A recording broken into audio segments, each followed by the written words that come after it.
আসসালামু আলাইকুম। এই দুনিয়াতে কত শয়তানের আবির্ভাব হইল। ফেরাউন, কারুন,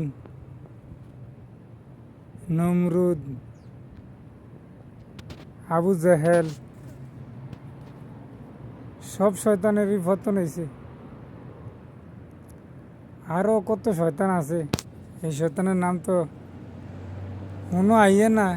নাম যত শয়তানি মুসলিমের রূপে অত্যাচার করছে, অত শয়তানেরই পতন হয়েছে। হয়েছে কথা ঠিক, তবে আল্লাহ ধৈর্যশীল ভাবে দমন করছে।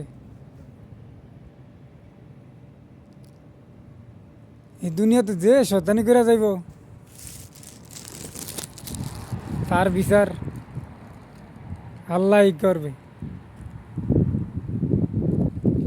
আল্লাহ ছাড়া আর কেউ করবে না। দুনিয়াতে যত শয়তানি আবির্ভাব হইব, আইব যাইব। হয় কত বছর নমরুদে ফেরাউনে 400 বছর বাঁচছে। এই ফেরাউনের রাজত্ব গেছে। আর দুনিয়াতে অনেক 50 বছর, 60 বছর, 70 বছর বাচ্চা মুসলিম, ইহুদি, নাসারা যত কিছু করুক, আল্লাহ নিজেই মুখ দিয়ে কইছে মুসলিম ইসলামের দিকে সরে যাবে, তারা মূর্তি পূজা করবে না, তারা মূর্তি পূজার অনুসরণ করবে। আসলে আমরা তাই অনেক মূর্তি পূজা করি না।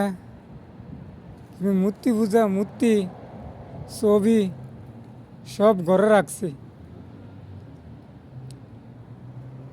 কারণ আল্লাহ রাসুল নিজে জানে দেখি তো কয়ে গেছে, হ্যাঁ আমার উম্মতেরা মূর্তি পূজা করবে না, করবে অনুসরণ করবে, ঘরে থাকবে, হেন থাকবে, হেন থাকবে। আসলেই থাকছে। সর্বশেষ একটা কথাই বলি, ইহুদি খ্রিস্টান যত কিছু শিখুক, সবারই পতন হবে। সবাই থাকবে, ইসলামে টিকে যাবে। সবাই ভালো থাকবেন। আসসালামু আলাইকুম, আল্লাহ হাফেজ।